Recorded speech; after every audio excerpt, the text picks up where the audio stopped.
하나님의 말씀은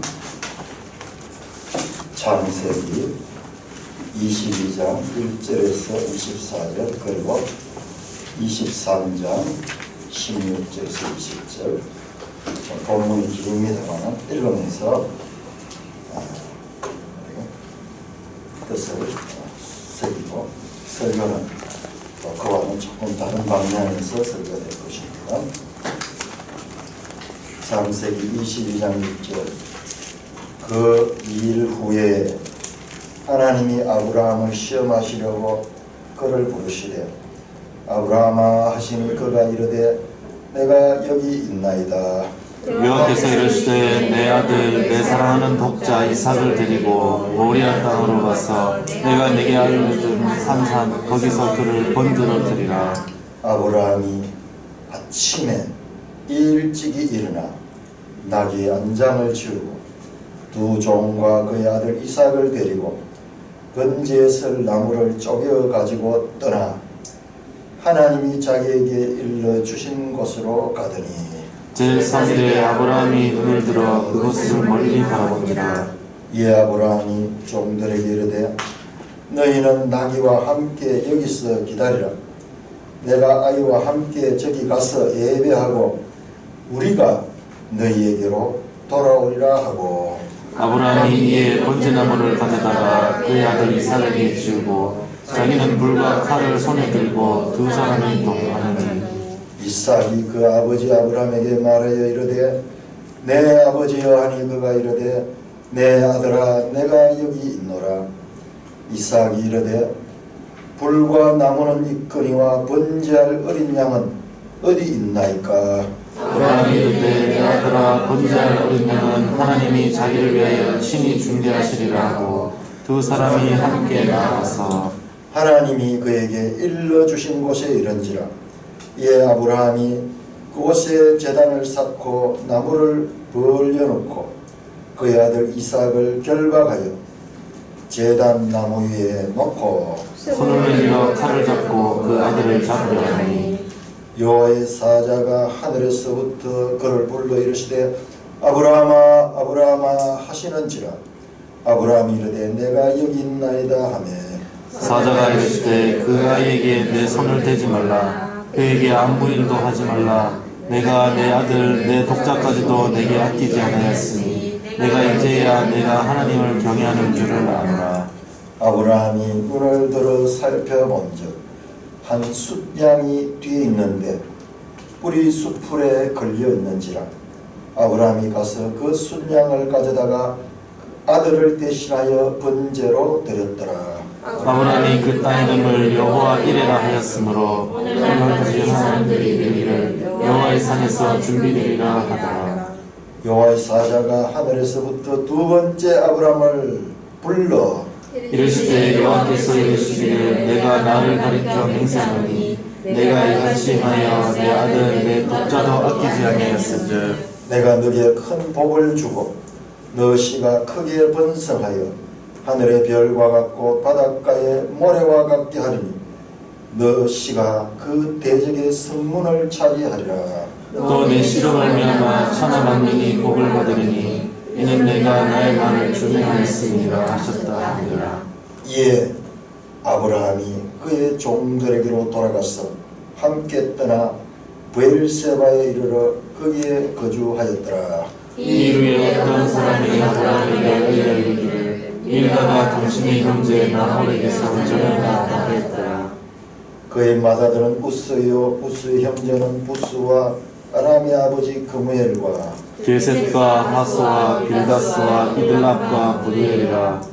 이 8사람은 아브라함의 형제 나홀의 아내 밀가의 소생이며 부두엘은 리브가를 낳았고 나홀의 첩 르우마라 하는 자도 데바와 가함과 다하스와 마아가를 낳았더라. 자, 23장 19절에서 18절 16절부터 있습니다. 아브라함이 에브론의 말을 따라 에브론이 헷 족속이 듣는 데서 말한 대로 상인이 통용하는 은 400세겔을 따라 헤브론에게 주었더니 마므레 앞 막벨라에 있는 에브론의 밭 곧 그 밭과 거기에 속한 굴과 그 밭에 그들이 틀린 못하는가. 성문에 들어온 모든 헷 족속이 보는 데서 아브라함의 소유로 확정된지라. 그 후에 아브라함이 그 아내 사라를 가나안 땅 마므레 앞 막벨라 밭 굴에 장사하였으나 마므레는 곧 에브론이라. 이와 같이 그 밭과 거기에 속하는 굴이 헷 족속으로부터 아브라함이 매장할 소유지로 확정되었더라.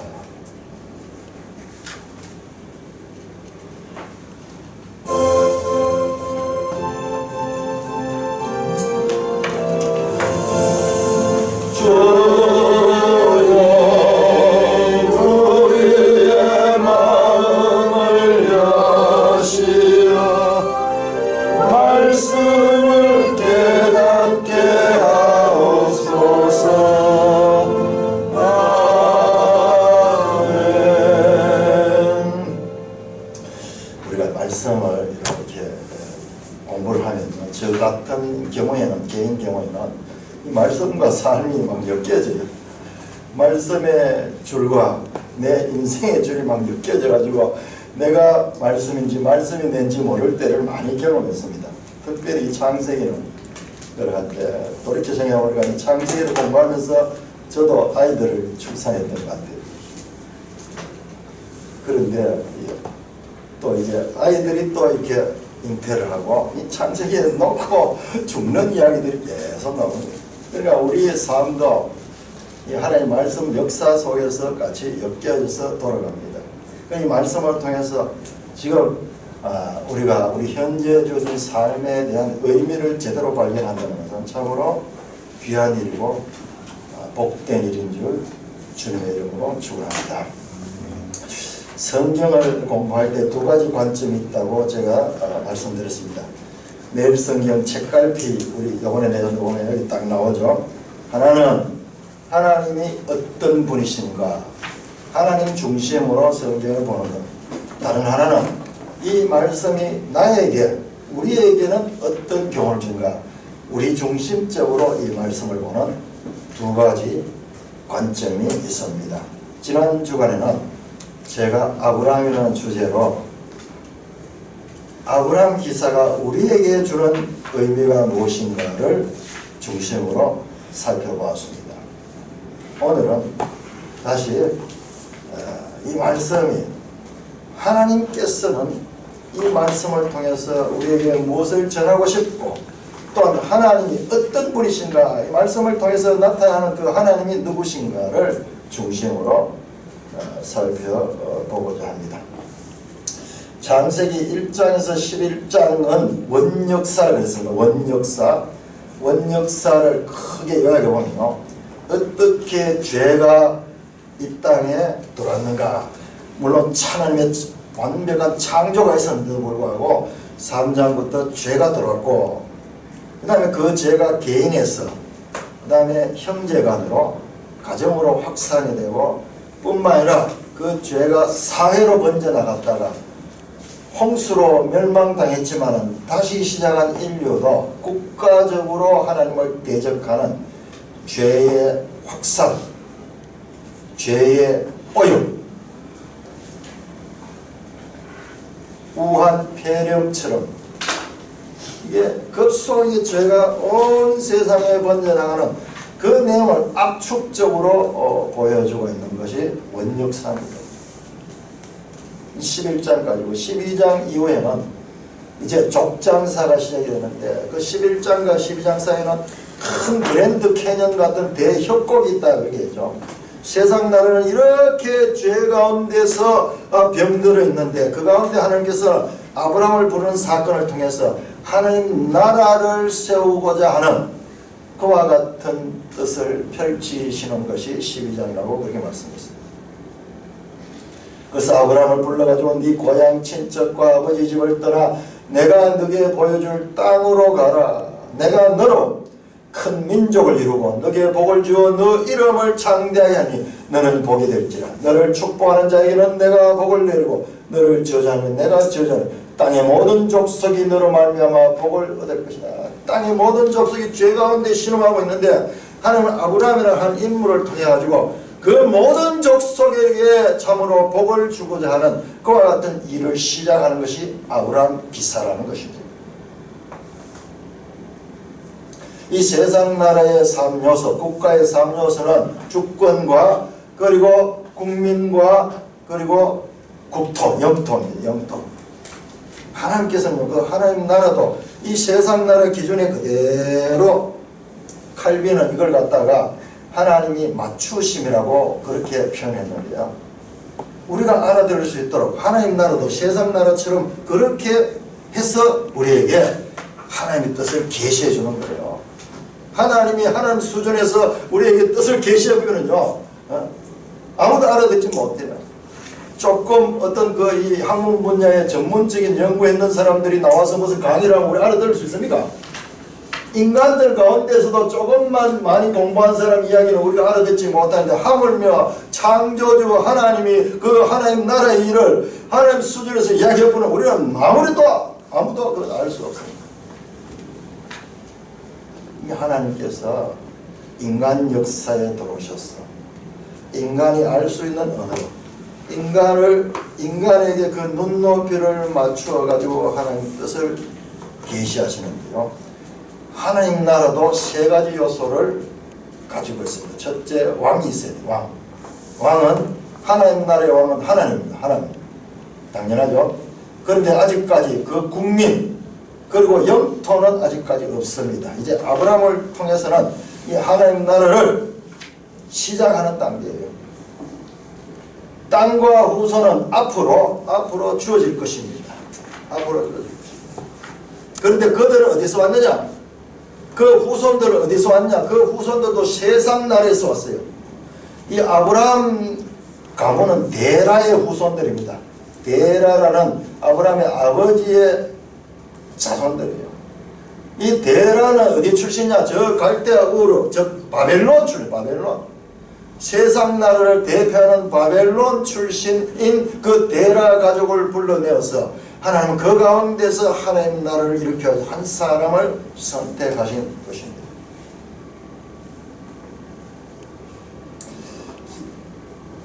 예수님께서 부활하셔서 제자들에게 마지막 성경 세미나를 하셨어요. 그동안 3년 동안 공생애를 통하여 가르쳐주고 이랬던 모든 것들을 이제 부활하신 그 40일 동안에 집중적으로 가르쳤는데 이 구약 성경을 하나님 나라에 관한 일들로 설명하셨습니다. 사도행전 1장 3절에 보면 40일 동안 그들에게 보이시며 하나님 나라에 대하여 그들을 제자들 가르치는 거예요. 구약 성경 모든 이야기는 하나님 나라에 관한 이야기다. 그렇게 하면서 제자들이 가르칩니다. 그러니까 2장 사도행전 2장은 베드로가 등장한대요. 베드로의 설교가 놀라운 변화를 일으킵니다. 그 이전의 베드로와 완전히 달라집니다. 오늘 저와 여러분들도 예수님께서 가르친 그 구약 성경을 깨닫고 우리의 삶이 이전과 확실히 달라지기를 주님의 이름으로 축원합니다. 자, 오늘 본문을 보겠습니다. 22장 1절. 그 일 후에 오늘 이 위대한 22장을 시작하는데 그 전제가 뭐냐? 그 일이 등장합니다. 그 일이 무엇인가? 그 일이 있고 난 다음에 하나님이 아브라함을 시험하십니다. 그 일이 없이는 이 시험이 있을 수 없습니다. 그 일이 무엇인가? 그 일이 무엇인가? 21장에 나오는 세 가지 사건입니다. 자, 21장은 1절에서 7절에 그렇게 기다리던 이삭이 출생하는 사건이 21장 1절에서 7절에 나옵니다. 그런데 그 기쁨은 얼마 가지 못하여서 1장 8절에서 21절은 그가 먼저 낳았던 그 아들 하갈을 통해서 낳았던 그 아들 이스마엘이 때 나이가 한 17, 18세 되었어요. 그 이스마엘을 쫓아내는 사건이 기록되어 있습니다. 그리고 마지막 22절에서 34절에는 아비멜렉이라는 이 그랄 땅의 왕과 군대 장관 비골이 찾아와서 아브라함과 평화협정을 체결하는 내용으로 되어 있습니다. 이 세 가지 사건, 이 세 가지 사건이 무슨 의미가 있기에 하나님께서는 비로소 아브라함에게 시험하시려고 할까요? 이 시험은요, 아무에게나 있는 것이 아니라 학기말고사나 졸업고사처럼 모든 과정을 마친 자에게 제공되는 시험입니다. 그냥 입학시험이 아니에요. 이게 학기말고사를 치기 위해서는 한 학기 동안 공부를 해야 됩니다. 중간고사도 치고 그 다음에 그 과정들을 다 하고 난 다음에 학기말고사를 칠 수 있지, 공부하지 않은 사람은 학기말고사 자체가 없습니다. 졸업고사도 마찬가지죠. 대학 끝에는 4년 동안 공부를 한 다음에 그 고사를 치지, 그 과정 없이는 그 시험이 없습니다. 아브라함에게 주어진 시험은 바로 그와 같은 시험입니다. 자, 그렇다면 이 졸업고사와 같은 시험을 치기 전에 어떤 사건들이 있습니다. 그 사건들을 한 가지 한 가지 한번 살펴보겠습니다. 먼저 21장 1절에서 7절에 나오는 이삭의 출생 사건입니다. 자, 21장 한번 보세요. 21장 1절, 2절, 3절 같이 한번 읽겠습니다. 한 목소리로 시작. 여호와께서 말씀하신 대로 사라를 돌보셨고 여호와께서 말씀하신 대로 사라에게 행하셨으므로 사라가 임신하고 하나님이 말씀하신 시기가 되어 노년의 아브라함에게 아들을 낳아 아브라함이 그에게 태어난 아들 곧 사라가 자기가 낳은 아들의 이름을 하여 이삭이라 하였고, 지금 여기에서 뭘 강조되는가 보세요. 이 성경을 읽는 묘미가 이런 거예요. 그냥 평범한 이야기 같지만 여기에요, 그 마음에 하나님께서 감동이 있는지 아니, 여기서 뜨거운 감동이 나는 건 뭐냐? 여호와께서 말씀하신 대로, 여호와께서 말씀하신 대로 하나님이 말씀하신 시기가 되어 이 말씀대로가 반복해서 강조됩니다. 여호와께서, 하나님이 뿐만 아니라 사라를 돌보셨고 사라에게 행하셨고 사라가 임신하고 사라가 자기에게 낳은 아들을 인용하여 사라를 강조합니다. 반드시 하나님의 말씀대로 누구를 통하여? 사라를 통하여 하나님의 후손이 생긴다. 그것이 이루어졌습니다. 여러분, 이 말씀이 나오기 이전까지 이 12장 아브라함이 등장하면서부터 하신 약속이잖아. 너로 큰 민족을 이루게 한다. 계속 발전적으로 네 후손이 땅에 티끌 갇힐 것이요 네 후손이 하늘의 별과 같이 많아질 것이다. 그렇게 약속을 하면서 25년의 세월이 지났습니다. 그동안 아브라함은 이 약속을 스스로 생각해서 롯이 그 후손이다. 그렇지. 자기 아내는 아들을 못 놓으니까. 그러나 하나님은 롯과 13장에서로 헤어지겠습니다. 롯은 아브라함의 조카입니다. 조카. 가장 가까운 친척이기 때문에 근족이 그 상속권을 가지는 것이 고대의 전통입니다. 그러나 하나님은 그 롯과의 관계를 끊어버렸습니다. 나중에 하나님께서 또 나타나셔서 후손에 대한 약속을 하니까 아브라함은 그 약속을 믿을 수 없는 거예요. 왜? 아내는 임신하지 못하는 여자고 세월은 많이 지나고, 그래서 다메섹의 엘리에셀이라는 자기 집에서 길리온 종이 있는데요, 이 종이 나중에 24장에 나온 아브라함의 늙은 종이라고 거의 대부분 성경학자들이 그렇게 했어요. 그리고 어려서부터 아브라함과 같이 있습니다. 아브라함이 자식같이 생각하는 그 종을 양자로 드리겠다는 생각을 했습니다. 그러나 하나님은 그것을 인정하지 않아요. 또 기다려도 하나님의 약속은 이루어지지 않았습니다. 그래서 사라와 아브라함이 협의를 하고 그리고 하갈이 동참해가지고 이 첩을 통해서 자식을 낳은 것이 바로 이스마엘입니다. 그 약속이 오늘 여기에서 사라를 통하여 사라가 강조되는 것이 지금까지 모든 것들은 하나님의 뜻이 아니었다는 것입니다. 롯도 아니고 엘리에셀도 아니고 이스마엘도 아니었습니다. 이들은 아브라함이 생각해낸 것이고 또는 당대의 분속이 만들어내고 사라와 협의해서 만든 것이지 하나님이 말씀하신 그 후손이 아니라는 것입니다. 우리가 이제 성경을 안다는 것은요, 성경을 안다는 것은 어떤 거냐 하면 내 자신의 생각과 내 생각과 하나님의 생각이 다르다는 것을 이제 알기 시작한 것이 비로소 성경을 아는 것입니다. 이사야 55장 8절에서 9절은 이렇게 말합니다. 이는 내 생각이 너희 생각과 다르며 내 길은 너희 길과 다름이니라.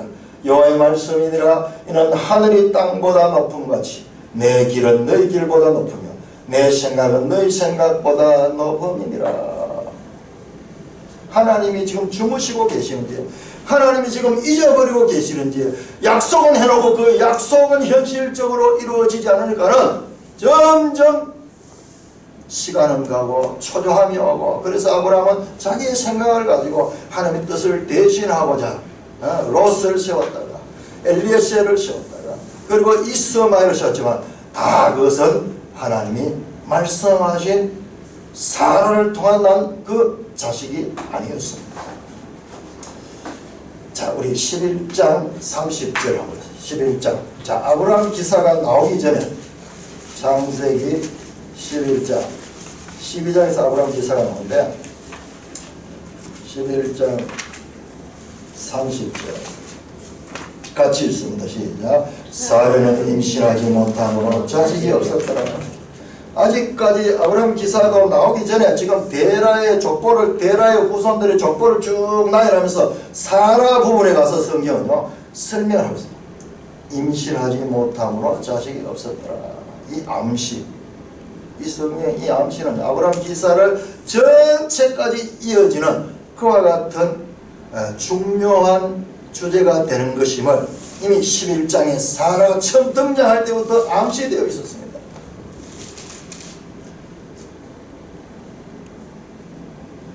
그러나 이 사라를 통해서 난 그 아들은 하나님만이 보낼 수 있는 아들입니다. 사라는 임신하지 못함으로 자식이 없다. 사라로서는 할 수 없었던 일을 하나님은 사라를 통하여 하시는 전능하신 하나님이심을 우리는 알 수가 있습니다. 그러므로 21장 1절부터 7절에 나오는 이 이삭의 출생 사건은 아브라함에게 있어서 하나님 나라의 국민은 하나님의 말씀대로 이루어진다는 것을 철저하게 경험하는 그와 같은 사건이었습니다. 25년에 걸쳐서 여러 가지 시험을 거치고 과정들을 거친 다음에 사라의 경수가 끊어져서 안 그래도 임신하지 못하는 그와 같은 여인인데다가 경수까지 끊어졌고 아브라함도 나이가 100세가 되어서 그로부터 어떠한 씨도 없는 그와 같은 상황. 그때 하나님은 말씀하신 대로 사라를 통하여 이삭을 낳았습니다. 이 사건은 아브라함의 생에서 엄청난 변화를 가져오게 됩니다. 자, 두 번째 사건은 8절에서 21절에 나오는 하갈을 통해서 난 이스마엘을 추방하는 사건입니다. 이스마엘은 아브라함의 씨예요. 실제로 아브라함의 씨가 나왔습니다. 그러나 그는 사라를 통해서 난 자라니 이스마엘은 누구냐? 사라와 아브라함이 하갈과 공모해서 낳은 아들입니다. 여호와께서 말씀하신 대로 낳은 아들이 아니라는 말씀입니다. 우리 성경에서 이런 부분들을 예민하게 보는 훈련을 해야지 우리 신약 성경의 바른 교훈과 다른 교훈, 진리와 거짓을 분별하는데 아주 유익한 것과 같은 훈련을 이미 창세기부터 하게 되는 것입니다. 이 다른 교훈은요, 너무나 사람이 보기에는 합리적이에요.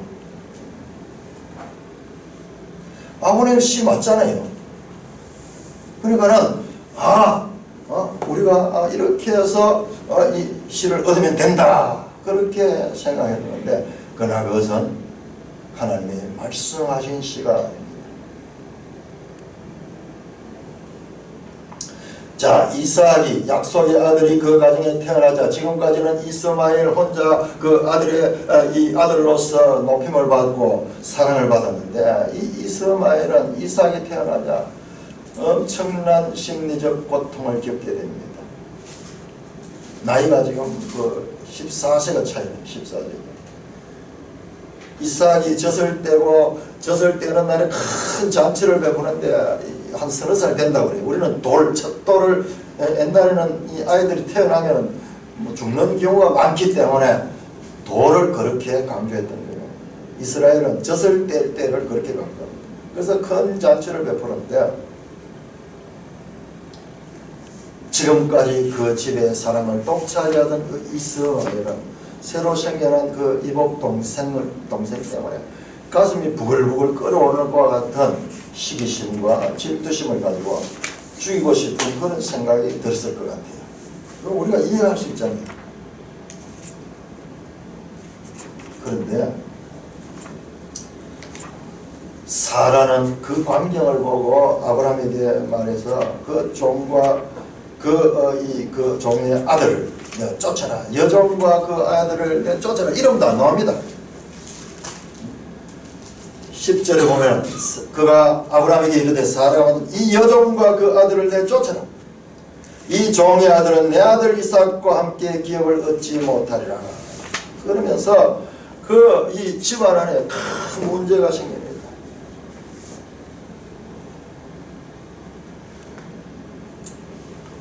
자, 그때 아브라함의 심정을 봅시다. 아브라함 11절 같이 읽습니다. 시작.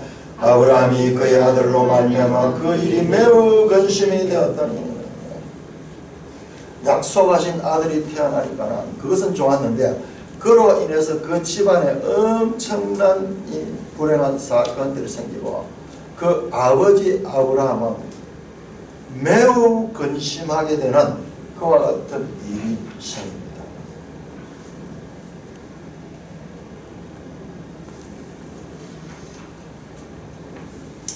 그런데 14절에 보면은 아브라함이 아침에 일찍 일어나 떡과 물 가죽 부대를 가져다가 하갈의 어깨에 메어줍니다. 그리고는 그를 쫓아냅니다. 그렇게 근심하던 아브라함이 왜 이렇게 단호하게 이스마엘을 쫓아내는가? 그 사이에는 하나님의 말씀이 있습니다. 말씀 12절에 보면 하나님이 아브라함에게 이르되 네 아이나 네 여종으로 말미암아 근심하지 말고 사라가 내게 이런 말을 들으라. 사라의 말을 들으라고 하는 하나님의 명령이 있죠. 아브라함은요, 단호하게 인정에 얽매여 매우 근심하지 않고 단호하게 그를 이 말씀대로 아침에 일찍 일어나 그 모자를 추방합니다. 자, 우리 인간적으로 생각하면 이런 부분 참 이해하기 힘든 부분이에요. 이 하나님이 무슨 하나님이 이런 하나님이 있느냐? 그리고 같은 이 아픔을 가진 사람들, 이런 불행한 가정에서 태어나서 이런 아픔을 가진 사람들은요, 이 이스마엘에 대한 동정심이 많이 가게 됩니다. 첩의 자식들, 우리나라에도 과거에 그런 경우가 많았잖아요. 이 하나님 무슨 하나님이 이런 하나님이구나. 이 하나님은 너무나 독선적이고, 그리고 이와 같은 불행한 사람의 마음을 살피지 않는 무자비하고 무정한 하나님이다, 그렇게 생각하기 쉬운데, 그것은 성경을 성경으로 보지 않고 내 생각을 가지고 성경을 보기 때문에 나오는 판단이에요. 갈라디아서 4장에서는 이 문제를 사도 바울은 이 하갈과 사라의 이 관계를 이렇게 말합니다. 갈라디아 4장 29절 30절에 그때 육체를 따르는 자가 성령을 따르는 자를 박해한 자라. 자, 이스마엘은 육체를 따르는 자고, 그리고 이삭은 성령을 따르는 자예요. 근데 그 육체를 따르는 자가 큽니다. 먼저 나섭니다. 그래서 그가 힘이 있습니다. 그래서 성령을 따르는 자를 박해합니다. 그러나 성경이 무엇을 말하냐? 여종과 그 아들을 내쫓아라. 여종의 아들은 자유 있는 여자의 아들과 더불어 유업을 얻지 못하려 하였느니라. 이 사건은 단순한 그 가정에서 있는 사건이 아니라 이 사건이 함축하는 의미는 저 신약에까지 이르는 중요한 의미를 담고 있습니다.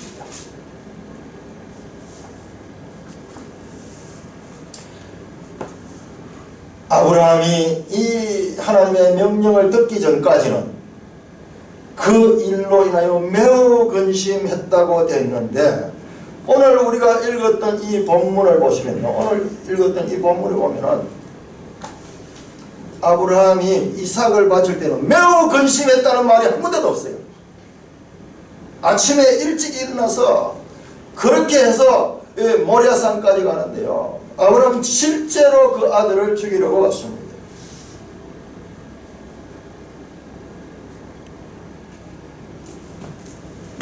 그것은 왜 그런가? 아브라함은 삶을 통해서 살아가면서 하나님을 경험한 거예요. 하나님은 우리의 생각과 우리의 판단에 제한되는 분이 아니고, 우리가 이해되지 않고 우리가 납득되지 않더라도 무조건적으로 그 말씀에 순종할 때 그 하나님의 말씀이 복이 된다는 것을 삶을 통하여 경험했기 때문에 그는 인정을 초월한 그와 같은 일들을 행할 수 있었던 것입니다. 로마서 8장 3절은 이렇게 말합니다. 율법이 육신으로 말미암아 연약하여 할 수 없는 것을 하나님은 하시나니 곧 죄로 말미암아 자기 아들을 죄 있는 육신의 모양으로 보내어 육신의 죄를 정했다. 우리 인간의 어떤 그 이성이나 인간의 판단으로서는 알 수 없는 그와 같은 것을 하나님은 하시는 분이고, 하나님은 그 일을 통하여서도 하나님의 영광을 드러내시는 분이라는 것을 아브라함은 경험했습니다. 그러므로 이삭을 과감하게 보낼 수 있습니다. 왜냐? 이 이삭에도 하나님께서, 이 이스마엘에도 하나님께서 약속을 주셨어요. 그로 한 민족을 이루게 하며 내가 그와 함께 하겠다. 하나님이 함께 하시는 곳에는 참으로 모든 것들이 하나님이 돌보신다는 것을 그는 경험을 통해서 확실하게 믿었습니다. 자, 21장 20절 보시죠. 20절. 하나님이 그 아이와 함께 계시니 그가 장성하여 광야에서 거주하며 활성한 자가 됐다. 하나님께서 이스마엘과 함께하며 이스마엘의 삶을 지도하시고 계심을 아브라함은 확실하게 믿었습니다. 자, 오늘 본문을 보시면 22장 3절에 아브라함이 아침에 일찍 일어났습니다. 이스마엘을 떠나보낼 때도 아침에 일찍 일어나다가 똑같은 내용이 나옵니다. 그러나 22장에서 아브라함은 매우 근심하지 않습니다. 5절에 보면 이 아브라함이 종들에게 이르되 너희는 나와 함께 여기다가 내가 아이와 함께 저기 가서 예배하고 우리가 너에게로 돌리라. 아니, 아이를 제단의 제물로 같이 바치면 나중에는 돌아올 때는 자기 혼자 돌아야 된다. 아니에요. 우리가 너에게로 돌아오리라. 이렇게 말씀하고 있습니다.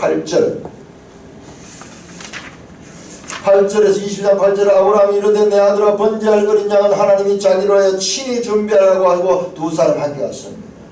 아브라함은 도무지 이해되지 않고 납득되지 않지만 하나님이 친히 준비하실 것을 믿고 믿음으로 나갑니다. 많은 설교나요.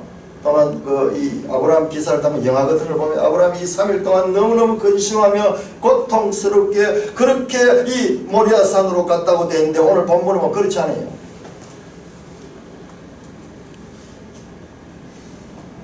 오히려 아브라함은 전폭적으로 하나님의 말씀에 대한 믿음을 가지고 갔습니다. 히브리서 11장 17절 19절 우리 한번 찾아봅시다.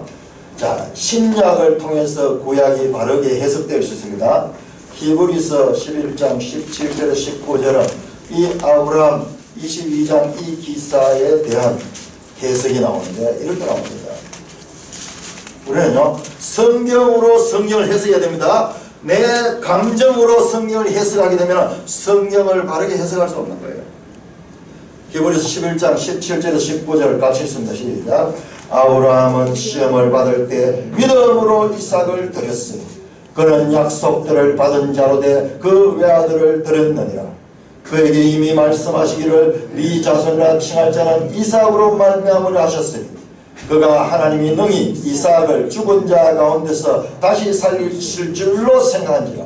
비유컨대 그를 죽은 자 가운데 도로받은 것이라. 우리의 생각과 달리 아브라함은요 100세 때 얻은 아들, 그 아들을 통하여 하늘의 별과 같고 바다 모래 같은 많은 후손을 주겠다고 약속하신 그 하나님이 그 아들을 죽이라 하는 도무지 모순적이고 있을 수 없는 그와 같은 명령에도 불구하고 자신의 합리적인 판단을 믿지 않고 하나님의 말씀에 대한 무조건적인 믿음을 가지고 순종했습니다.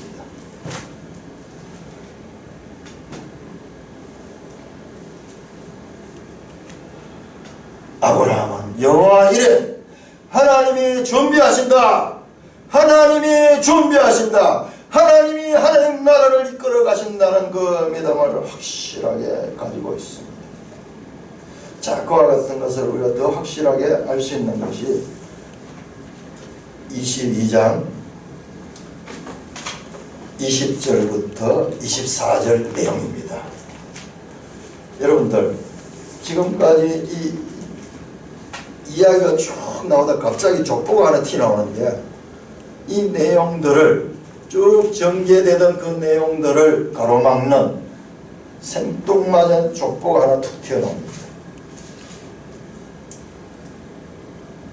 22장 20절 이 일 후에 자 22장 1절에 그 일은 21장에 나오는 이삭의 출산 그리고 이스마엘의 추방 그리고 또 한 가지 더 사건이 있습니다. 아비멜렉과의 만남이라는 그 사건 후에 그 사건을 가리키는데 이 일은 22장 20절에 나온 이 일은 바로 모리아산 이 사건이에요. 22장 앞에 나온 그 사건입니다. 그 사건이 어떤 사람이 아브라함에게 알려주기를 익명의 사람이 등장해서 아브라함에게 쭉 밀가가 당신의 형제 나홀에게서 자녀를 낳았다 하면서 자녀 이름들을 쭉 내는 거예요. 성경 읽다가 우리가 이런 부분을 만나면 문맥이 끊기게 되면서 참 의미 없는 내용이 왜 나와 있는가 싶은데요. 여기에 23절을 우리 같이 읽거든요. 23절 시작. 이 8사람은 아브라함의 형제 나홀의 아내 밀가의 소생이며 버두엘은 리브가를 낳았고 버두엘과 그리고 리브가라는 이름이 나오는데 이 리브가는 바로 여기에 나오는 이삭의 부인이 될 사람입니다. 이삭의 부인입니다. 아브라함이 믿음으로 하나님께 그 독자 이삭을 바치기까지 하는 믿음을 준비했을 때 하나님은 그 이삭을 위하여 이 양을 준비해서 대신 준비했을 뿐만 아니라 그 이삭을 통하여 그 후손을 낳게 할 이삭의 아내 리브가를 이미 준비하고 있는 것입니다. 그래서 24장에 가면 24장은 이 창세기 가운데 가장 긴 장 가운데 하나인데 24장은 이 아브라함이 죽기 전에 마지막 하는 일이 나오는데 이게 뭐냐? 이삭의 그 아내를 맞이하는 그 장면입니다. 그 장면. 24장에 나올 아주 중요한 그 내용의 전주곡으로서 이 족보가 나와 있다는 것입니다. 할렐루야. 이 성경의 구조를 이런 부분에서요. 이런 제일 의미 없는 부분인 줄 알았던 이런 부분이 엄청난 의미를 가지고 중요한 부분인 것을 확인하게 됐죠. 이 성경의 묘미를 알게 되는 거예요. 와, 하나님 말씀은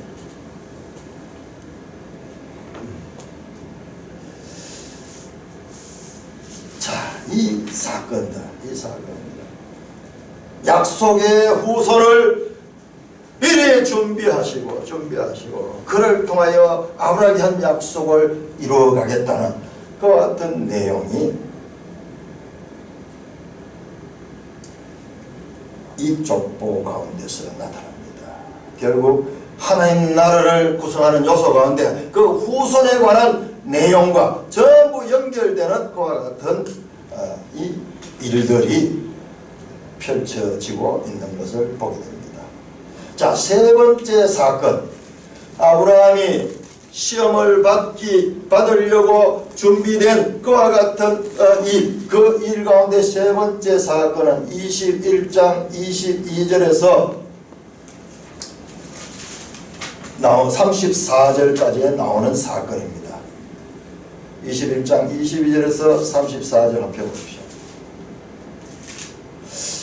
그 앞에서 나오는 사건들은 후손을 약속하는 것과 같은 사건인 걸 우리가 알 수 있겠는데 21장 22절 34절에 나오는 아비멜렉과 그 군대장관 비골의 사건은 하나님 나라를 건설하는 데서 어떤 의미를 가지는 사건일까요? 자, 이 21장 22절과 34절을 보기 전에요. 이 사건은 20장에서 시작된 것임을 알 수가 있습니다. 자, 20장 펴죠. 20장.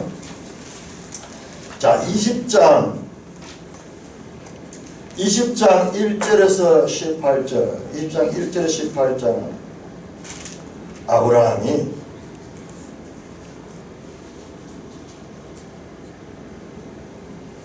이 그랄이라는 블레셋 영토 안에 내려가서 거기에서 그 사람들의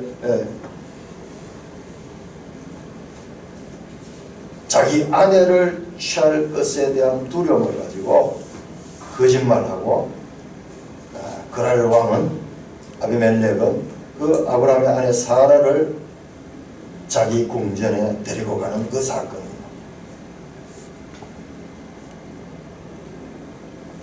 이 사건을 통해서요, 우리는 아브라함이 저 12장 10절에서 20절 처음 등장의 약속을 받았지만 애굽 기근을 만났을 때 애굽으로 내려가서 애굽의 바로에게 아내를 빼앗겼던 사건과 똑같이 반복되는 아브라함의 실수를 보고 실망했습니다. 뭔가 좀 달라진 것 같은데 아니 또 문제를 만들까 과거에 범했던 그와 같은 이 실수를 또다시 반복하고 있습니다. 자, 하나님 나라의 관점에서 한번 보십시다. 바로는 세상의 왕입니다. 그 바로에게 하나님 나라를 세운다는 그 아브라함이 그 아내를 빼앗기고 거짓말하고 비굴하게 거기에서 이 자기 목숨을 구원하는 그와 같은 비참한 모습. 20장에서도 마찬가지. 블레셋의 왕 아비멜렉 앞에 살기 위해서 자기 아내를 누이라고 속이고 그리고 그 아내를 빼앗기는 그와 같은 뿐만 아니라 그 아비멜렉으로부터 큰 충고와 책망을 듣습니다. 네가 내게 거짓말했다. 나는 네가 미리 그렇게 이야기했다면 네 아내를 취하지 않았을 것이다. 나는 순전한 마음으로 온전한 마음으로 이렇게 행했다. 오히려 세상 나라의 왕은 진실하고 그리고 하나님 나라를 세운다는 그 하나님 나라의 이 세우는 그 일꾼은 거짓된 그와 같은 모습으로 책망당하는 것을 보게 됩니다. 이 사건에도 기적적으로 하나님이 개입한다. 그 애국 바로에게 하나님이 기적적으로 역사하셔서 사라가 그 바로로부터 이 몸을 버리지 않게 하셨고, 뿐만 아니라 20장에서도 마찬가지예요. 하나님께서 기적적으로 이 그랄 왕에게 역사하셔서 사라를 보호합니다. 자, 이와 같은 비참한 모습과 대적은 다시 21장 22절로 들어갑니다. 그 중간에 이 이삭이 출생하고 그리고 이스마엘이 추방하는 사건이 있습니다. 시간이 많이 흘렀습니다. 자, 우리 화면 한번 비춰주시겠습니까? 자, 21장 22절에서 34절 두 번째 이 아비멜렉이 등장하는 이때는요, 22절 보면 그때라고 하면 그때에는 앞에 나오는 사건, 이삭의 출생 그리고 이스마엘이 추방되는 그와 같은 사건들이 있고 난 다음에 그 다음에 이번에는 20장에서는 아브라함이 살기 위해서 그 그랄 땅으로 내려갔는데 이번엔 달라요. 이번엔 다릅니다. 그때 아비멜렉과 그의 군대 장관 비골이 아브라함을 찾아왔습니다. 자, 여기서 우리가 주의해서 봐야 될 인물은 군대 장관 비골입니다. 왜 군대 장관 비골이 왕과 함께 왔는가? 32절 보세요. 32절. 그들이 브엘셰바에서 언약을 세우며 아비멜렉과 그 군대 장관 비골이 떠나갔다. 아비멜렉과 군대 장관이 함께 참여해서 여기서 약속을 합니다. 약속을. 자, 우리 화면 한번 보십시오. 우리가 이게 작년입니까? 작년입니까? 재작년입니까? 우리 문재인 대통령이 저 평양에 가가지고 그렇게 이 김정은하고 둘이 있으면서 앞에 두 사람, 이 서명한 한 사람은 누구냐면 국방장관이에요. 우리 한국의 송영국 국방장관, 북한의 우리로 치는 국방장관, 군대 장관들이에요. 군대 장관들이 와서 계약서에다가 서명을 써요. 뭐냐? 평화협정이에요. 평화협정. 여러분, 이 아브라함 기사에 나오는 이 평화협정의 이 전통이요. 전통이 지금도 이렇게 이어지는 거예요. 이렇게. 예, 화면을 꺼내드리겠습니다. 자, 이와 같이 이 블레셋의 왕 아비멜렉과 국방부 장관이 아브라함을 찾아와서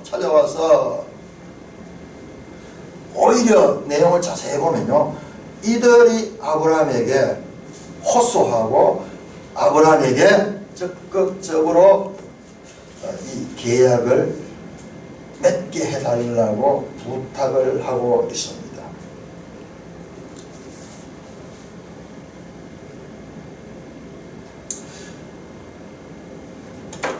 23절, 22절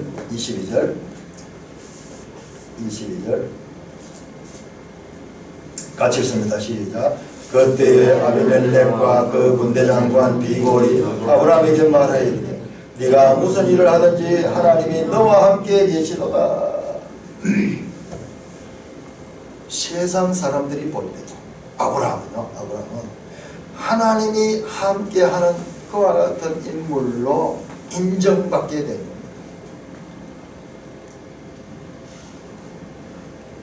그래서 이 지역의 왕과 국방장관이 찾아오는 것도, 아브라함도 여기 혼자 아닙니다. 아브라함 일행들이요, 적어도 성경학자들을 말하면 1000명 이상이 된다. 왜? 롯을 구하러 갈 때 318명의 군사를 데리고 갔잖아요. 아브라함 큰 부족자입니다.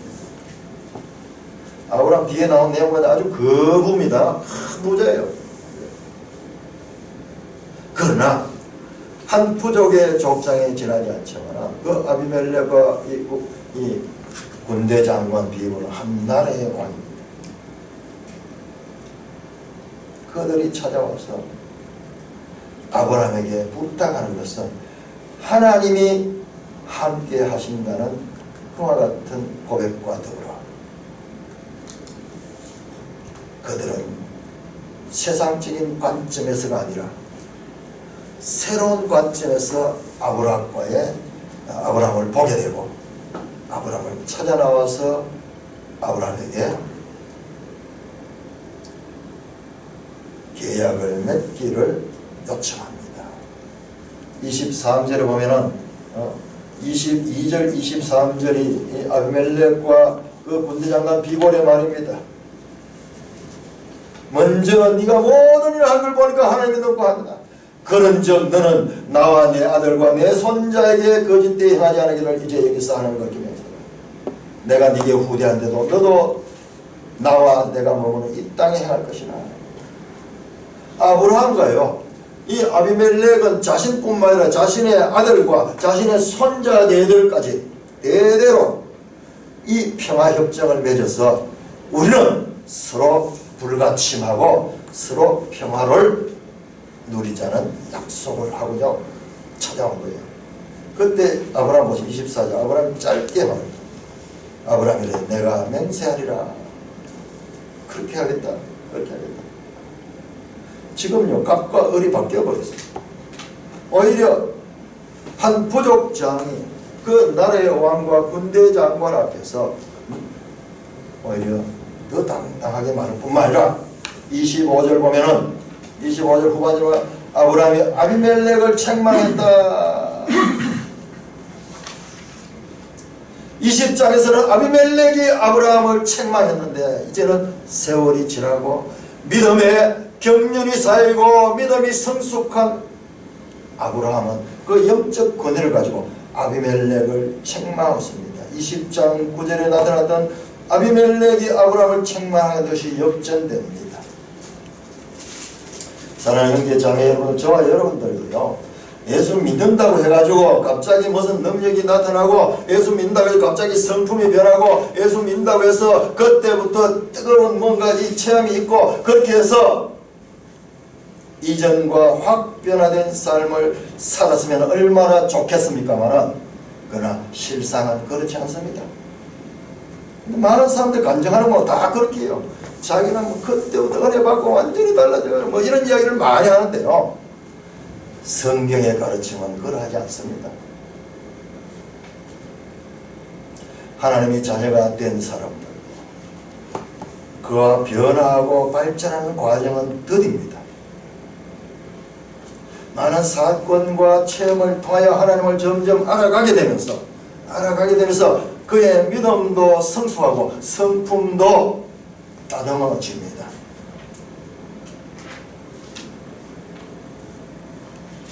이와 같이 세상의 왕과 세상 나라가 보기에도 아브라함은 하나님이 함께하는 사람으로 인정을 받게 됩니다.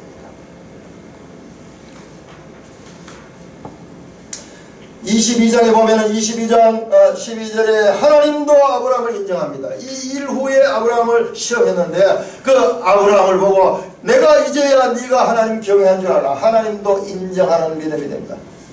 먼저 세상 사람들이 인정하는 믿음이 되고 그 믿음은 또한 하나님께로 인정받는 그와 같은 단계로 나아가게 됩니다. 자, 오늘 본문은 평화조약입니다. 근데 아브라함이 어떻게 하느냐 그러면요 28절 아브라함이 7 암양 새끼를 따로 내노니 아비멜렉이 아브라함이 이르되 이 7 암양 새끼를 따로 놓으면 어찌미냐 그냥 말로 구두로 언약을 했는데 아브라함은 따로 7 암양 새끼를 따로 내노니 그러니까 아비멜렉이 이게 무슨 영문인지 몰라서 묻습니다. 아브라함은 이 7을 가지고 이 7 양을 가져가서 오늘 우리가 이와 같이 평화조약을 맺고 이 우물은 나의 우물이다. 여러분 이 지역에서 우물은 오늘날 치면은요 우리로 치면 농토예요. 농토. 물이 없으면은 아무것도 안 되잖아요.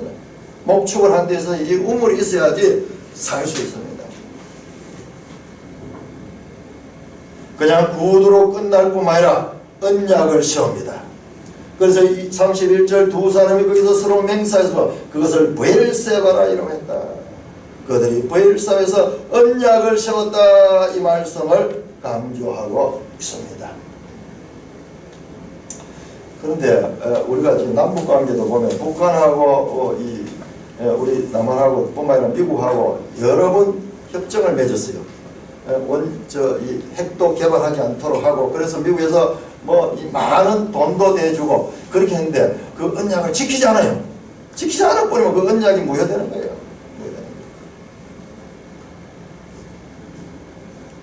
자, 34절 같이 있습니다. 21절 32절. 그가 블레셋 사람이 땅에서 여러 날을 지내더라. 이 언약을 맺고 이 아비멜렉과 비골이 있는 동안은요, 평화조약대로 아브라함이 여러 날을 평안하게 지냈다. 이 서로 간의 평화조약 때문에 그렇게 지냈다고 말씀하고 있습니다. 자, 그런데 이 장면은 아직까지 완전한 땅이 아닙니다. 자, 하나님의 나라에 필요한 후손 만들기는 계속 아브라함을 통해서 이삭으로 이어지고 있고, 또한 리브가가 등장함으로 해서 이제 하나님의 그 약속은 계속 이어져 나갈 것을 우리가 암시를 받았고요. 땅 문제는 이 아비멜렉과의 계약을 통하여 그 땅 문제도 구두로 확보를 했습니다만은, 그러나 이게 아직까지 이 당사자들이 죽어나 버리면은 이게 안 돼. 계약액을 등기해가지고 그렇게 옮겨야지 완전히 된대. 오늘날 시골에 보면은 이 지적도를 띄보면은 길로 되어 있는 것이 딴 사람 집으로 되어 있고 이런 것들이 얼마나 많은지 몰라요. 그 왜 그런가 하면 구두로 계약했네요. 그러나 나중에 그것 때문에 분쟁도 생기고 이렇게 하는데, 지금 그와 같은 단계예요. 자, 23장 오늘 우리가 읽었던 본문을 보시면 23장 18절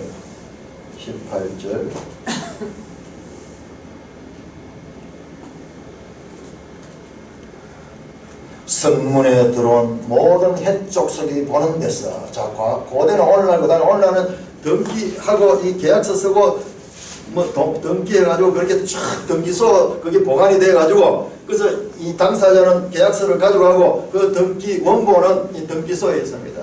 그래서 이 소유권이 확실하게 구분이 되는데, 이 당시에는 그렇게까지 되지 않았어요. 그런데 어때요? 정인이 있어요. 정인. 성문에 들어온 모든 헷족속이 보는 데서, 이 성문은 이 고대 국가에서 하는 재판소 같은 것이에요. 유력한 사람들이 있어서 그 마을의 문제들을 취급하는, 계약 문제라든지 또는 소송 문제라든지 이런 것을 취급하는 것과 같은 장소가 성문입니다. 그래서 성문에 들어온 모든 헷족속은 이 지역의 유력자들이요, 그 보는 데서 아브라함의 소유로 확정되었다.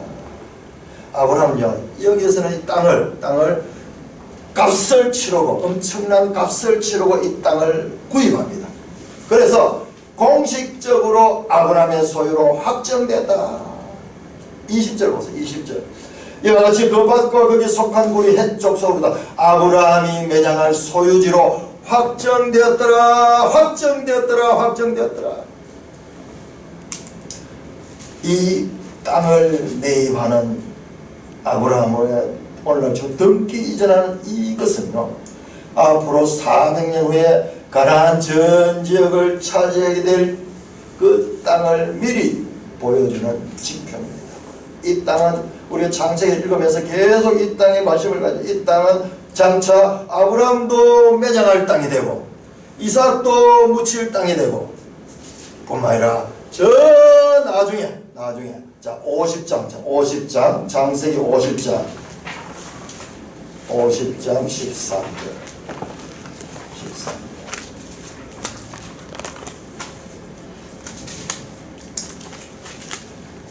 같이 읽습니다. 시작. 그를 가나안 땅으로 메어다가 마므레 앞 막벨라 밭 굴에 장사했으니 이는 아브라함이 헷 족속 에브론에게 밭과 함께 사서 매장지를 삼은 것이 바로 23장 이내요. 야곱의 매장에 가는, 야곱은 저 애굽으로 내려갔었는데 그 애굽에서 총리 아들의 덕을 입고 거기서 큰 이 권세를 가지고 있을 때 그 죽어서 무덤은 어디 가냐? 야곱이 유언합니다. 이 막벨라 굴 내 아버지가 있고 내 어머니가 있는 이 할아버지죠, 할아버지. 내 할아버지 있고 할머니가 있고 내 아버지가 있는 이 막벨라 굴, 이 가나안 땅, 우리 땅, 우리가 사서 이 확정한 그 땅, 그 땅에 나를 묻어라. 그래서 그 땅에 묻히는 내용입니다. 땅을 구입해서 아브라함의 소유로 확정한 이 땅은요, 이 땅은 족장들의 무덤이 있어서 그 후손들이 잊을래야 잊을 수 없는 이스라엘 백성들에게 약속의 땅으로, 약속의 땅에 대한 증거로 계속 남게 됩니다. 자, 21장 후반전에 나타난 이 아비멜렉과 군대장관 비골과 함께한 이 평화협정은 하나님 나라의 땅, 즉 하나님의 국토를 만드는 그와 같은 과정에 포함되는 내용인 것을 알 수가 있습니다. 하나님은 아브라함에게 때로는 긴 침묵으로 인내를 배우게 하셨습니다. 약속은 있는데 현실에 성취되지 않았어요. 시행착오를 경험하면서 그는 하나님을 알아가고 하나님의 말씀이 어떤 것이냐를 확인하게 되었습니다. 그는 하나님의 생각과 자기 생각이 다름을 삶을 통하여 철저하게 체득하였습니다. 하나님은 왜 아브라함을 하나님의 사람으로 이렇게 만들어갈까요? 왜 아브라함에게 그렇게 하나님은 단계로 역사하실까요?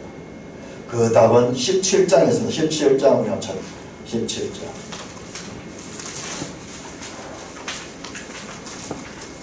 17장 4절에서 6절. 17장 4절에서 6절. 우리 한 소리로 읽겠습니다. 시작. 보라, 내 언약이 너와 함께 있으니 너는 여러 민족의 아버지가 될지라.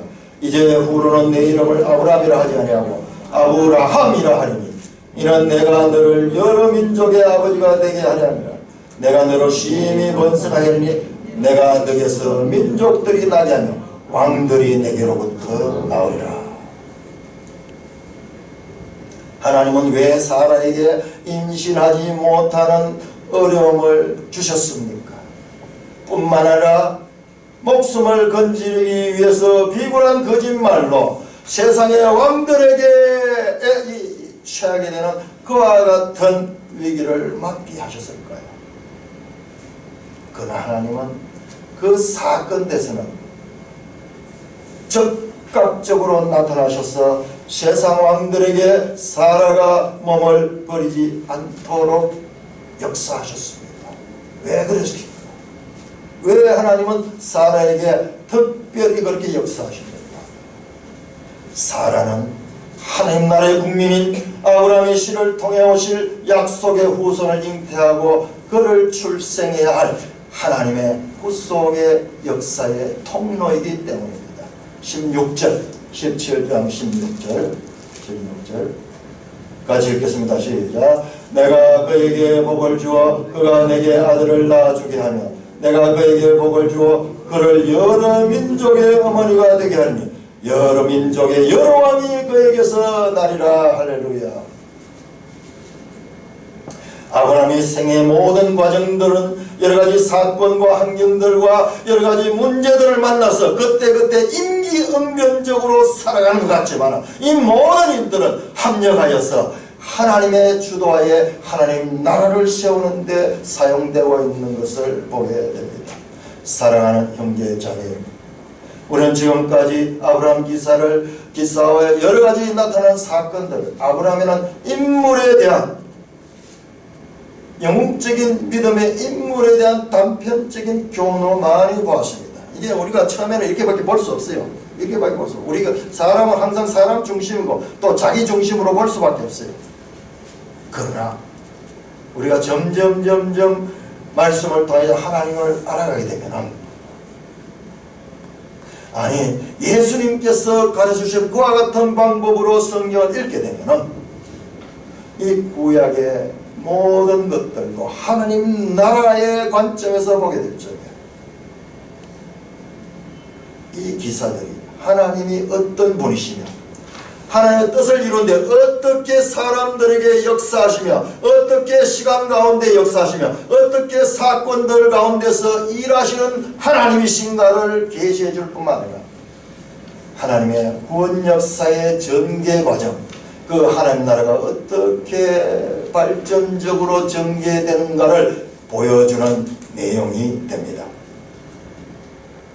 하나님께서는 족장들에게 땅과 후손, 즉 하나님 나라의 백성 만들기와 하나님 나라의 국토 만들기를 하여서 하나님 나라를 건설하고자 하는 하나님의 뜻을 이루어 가시는 것을 우리는 이 창세기 기사 가운데서 추출해 낼 수 있습니다. 그런 말이 하나도 없어요. 그런 말이 하나도 없지만 예수님께서 가르친 그 방법으로 해석할 때 그것이 떠오르게 됩니다.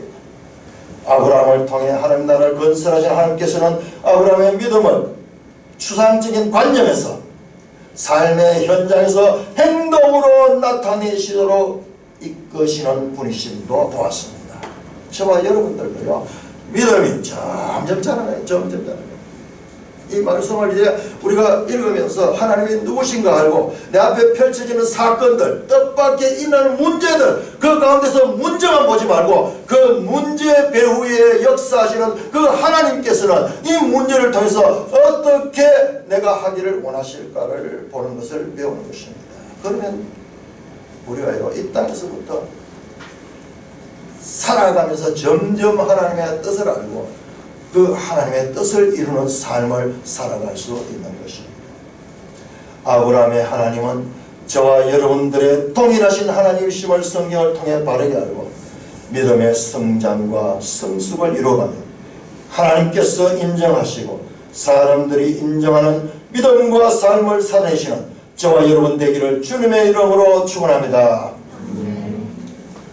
하나님 아버지, 하늘을 감사합니다.